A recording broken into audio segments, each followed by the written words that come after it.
প্রত্যেকবার আমরা মায়াপুর গেলে ট্রেন কিংবা অন্য কিছুতে যাই, কিন্তু এইবার যাচ্ছি দাদার বাইকে করে। প্রথমেই লঞ্চ ঘাট থেকে আমরা নৌকায় উঠে পড়লাম, তারপরে নেমে বাইকে করে আমরা আবার মায়াপুর যাচ্ছি।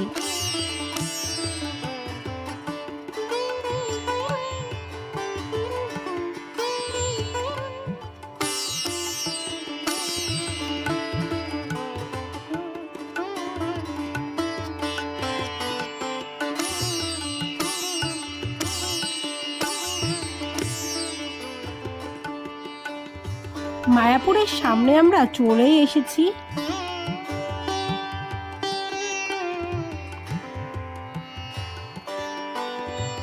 এই নেক্সট পর্বতে আসছে আমরা মায়াপুরে কোথায় কোথায় কি কি ঘুরলাম। আর চ্যানেলটিকে অবশ্যই সাবস্ক্রাইব করবে।